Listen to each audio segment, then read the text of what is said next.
مولا کائنات سیدنا علی المرتضیٰ رضی اللہ تعالی عنہ حضور کے سکے چچا جناب ابو طالب کے فرزند ارجمند ہیں۔ عمر میں حضور سے 30 سال چھوٹے ہیں۔ اللہ تعالیٰ نے حضور علیہ السلام کو جب اعلان نبوت کا ارشاد کیا تو جن خوش نصیب لوگوں نے سب سے پہلے اسلام قبول کیا ان میں نمایاں نام حضرت مولا کائنات سیدنا علی المرتضیٰ کا ہے۔ اس وقت ان کی عمر صرف 10 سال تھی۔ بچوں میں سب سے پہلے اسلام قبول کرنے کا شرف انہیں نصیب ہوا۔ آقا کریم علیہ السلام کے چچا زاد بھائی تھے، لیکن ایک موقع پہ حضور نے ان کو ارشاد کیا، انت اخی فی الدنیا والآخرہ، اے علی تو میرا دنیا میں بھی بھائی ہے اور آخرت میں بھی بھائی ہے۔ حضرت مولا کائنات کو حضور علیہ السلام نے مختلف جنگوں میں شرکت کا اعزاز بخشا۔ غزوہ تبوک کے موقع پہ آقا کریم نے ان کو مدینہ المنورہ میں پیچھے بطور امیر چھوڑا تو انہوں نے عرض کی، حضور آپ اپنے بھائی کو بچوں اور عورتوں میں چھوڑ کے جا رہے ہیں۔ تو حضور نے ارشاد فرمایا کہ تیری مثال ایسے ہے جس طرح حضرت موسیٰ علیہ السلام کے ساتھ حضرت ہارون علیہ السلام کی مثال۔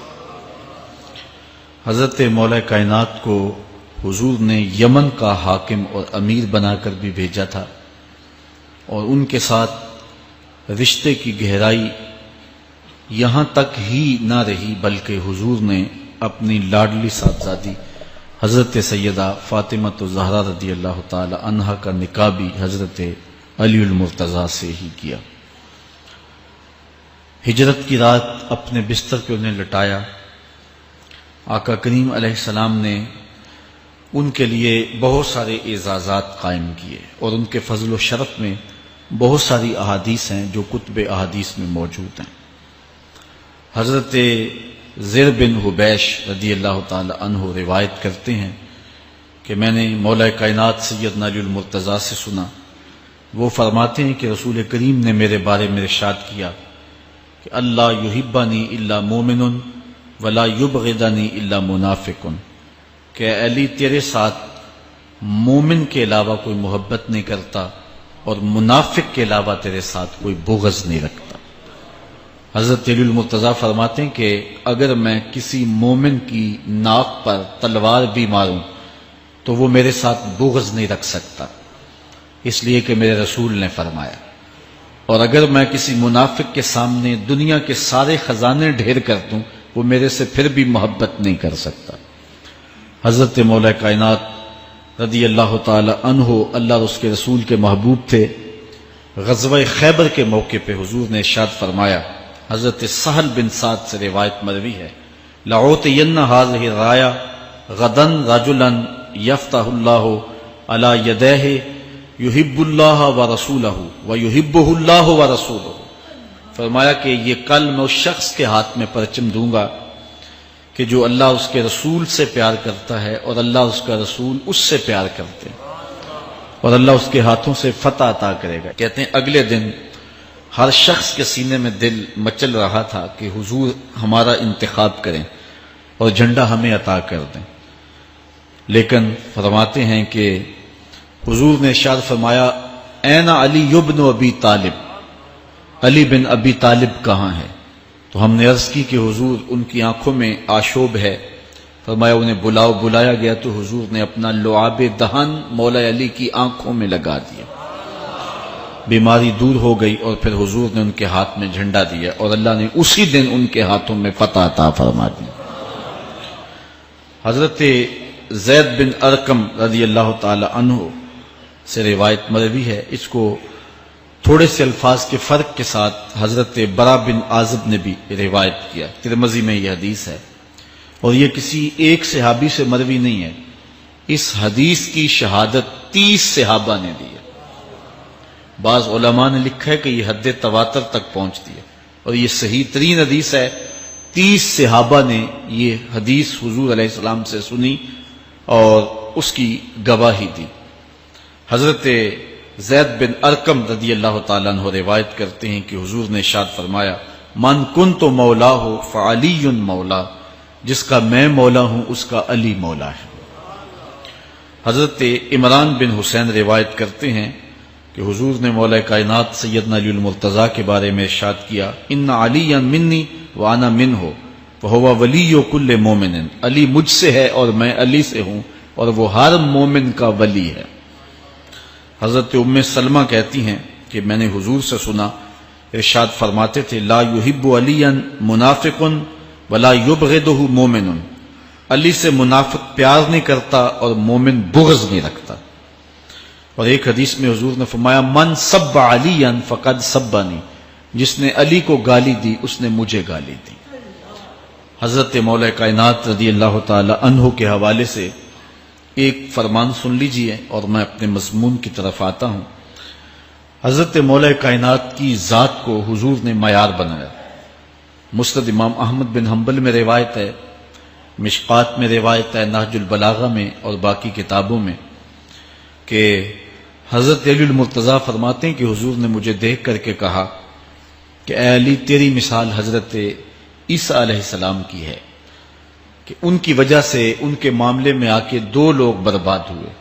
ایک وہ لوگ جنہوں نے اتنی محبت کی کہ ان کو ابن اللہ، اللہ کا بیٹا کہہ دیا، وہ بھی برباد ہو گئے، اور دوسرا گروہ وہ کہ جنہوں نے ان کے ساتھ بغض رکھا اور ان کی ماں پہ تہمت لگائی، وہ بھی برباد ہو گئے۔ حضور نے یہ ارشاد کر کے فرمایا، حضرت علی فرماتے ہیں کہ حضور نے کہا یہلک فی رجلان محب مفرط یکرزنی بما لیس فی، اے علی تیرے معاملے میں بھی 2 لوگ بربادی میں مبتلا ہوں گے۔ ایک وہ لوگ جو اتنا پیار کریں گے کہ وہ کہیں گے جو تو نہیں ہوگا، اور دوسرے ومبغض یحملہ شنآنی علی ان یبہتنی، اور دوسرے وہ جو تیرے ساتھ بغض رکھیں گے اور بربادی کے راستے پہ چلیں گے۔ تو دونوں گروہ جو ہیں وہ بربادی کی راہوں کے مسافر ہو گئے۔ ایک نے محبت کی اور اس قدر محبت کی کہ وہ کہا جو حضرت علی نہیں تھے۔ حضرت مولا کائنات کے زمانے میں کچھ لوگ آپ کی دہلیز پہ آئے اور کہا یا علی انت ربنا انت خالقنا انت الہنا، اے علی تم ہمارے رب ہو، تم ہمارے خالق ہو، تم ہمارے معبود ہو۔ تو حضرت علی المرتضیٰ نے فرمایا کہ استغفر اللہ، اللہ تعالیٰ جل شانہ ہی خالق ہے اور وہی مالک ہے اور وہی معبود برحق ہے۔ انہوں نے پھر یہ بات کہی، تو جب تیسری مرتبہ کہا تو حضرت علی نے ان کی گردنیں کاٹ دیں۔ تو یہ آج بھی لوگ موجود ہیں ہمارے ملک میں، ہمارے ضلع میں لوگ ہیں جو علی اللہ کا نعرہ لگاتے ہیں، اور یہ بدترین لوگ ہیں اور معاشرے کی تل چھٹ ہیں، اور یہ محبت میں گمراہ ہو گئے اور انہوں نے حضرت علی المرتضیٰ کو خدا اور الہ کہہ دیا۔ دوسرا طبقہ ہے جو حضرت علی المرتضیٰ کو الہ اور خدا تو نہیں کہتا، لیکن انہیں نبیوں سے افضل مانتا ہے۔ بلکہ شیخ محدث دہلوی علیہ رحمہ نے تحفہ اثنا عشریہ میں باقاعدہ اس قول کو بیان کر کے اس کی تردید کی ہے کہ جو ایک طبقے کا خیال ہے کہ حضرت جبرائیل علیہ السلام کو نبوت دینے میں غلطی لگ گئی تھی، وہ دینی تھی حضرت علی کو اور دے گئے حضور کو، تو آپ نے اس کا رد کیا ہے۔ ایک طبقہ نبیوں سے حضرت علی المرتضیٰ رضی اللہ تعالیٰ عنہ کو افضل مانتا ہے، اور یہ طبقہ بہت سارا پایا جاتا ہے۔ میں نے اپنے ان کانوں سے جو ہے یہ باتیں سنی ہوئی ہیں اور آپ نے بھی سنی ہوئی ہوں گی کہ نبیوں سے حضرت مولا کائنات کو افضل مانتے ہیں، اور یہ بھی گمراہوں کا ٹولہ ہے۔ تیسرا طبقہ وہ ہے جو نبیوں سے افضل تو نہیں مانتا لیکن معصوم مانتا ہے، یہ گمان کرتا ہے کہ حضرت علی رضی اللہ تعالی عنہ بھی اس شان کے مالک ہیں جو معصومیت کی شان انبیاء علیہ السلام کو دی گئی۔ یہ 12 امام اور 14 معصوم کا لفظ آپ نے سنا ہوگا، ہمارے جاہل مولوی بھی بول دیتے ہیں بعض کا، معصوم صرف انبیاء کی ذوات ہیں۔ اولیاء اہل بیت محفوظ ہیں، معصوم نہیں ہیں، معصوم صرف ذوات انبیاء ہیں، اور یہ انہی کا اعزاز ہے، ان کے علاوہ یہ اعزاز کسی اور کو حاصل نہیں ہو سکتا۔ چوتھا طبقہ وہ ہے کہ جو حضرت علی المرتضیٰ رضی اللہ تعالی عنہ کو حضرت ابو بکر و عمر رضی اللہ تعالی عنہما سے بھی افضل مانتا ہے۔ خود مولا کائنات نے فرمایا کہ جو لوگ مجھے شیخین سے افضل کہتے ہیں میں ان کے اوپر وہ حد جاری کروں گا جو ایک جھوٹے پہ جاری ہوتی۔ حضرت محمد بن حنفیہ کہتے ہیں جو حضرت مولا کائنات کے بیٹے ہیں کہ میں نے اپنے باپ علی سے پوچھا کہ اس امت میں سب سے افضل شخص کون ہے؟ قال ابو بکر، کہا امت میں سب سے افضل شخص کا نام ابو بکر ہے۔ کہتے ہیں میں نے کہا ثم من، پھر کون؟ قال عمر، تو کہا حضرت عمر رضی اللہ تعالی عنہ۔ تو یہ ان کا اپنا عقیدہ ہے۔ یہ کہا جاتا ہے کہ حضرت علی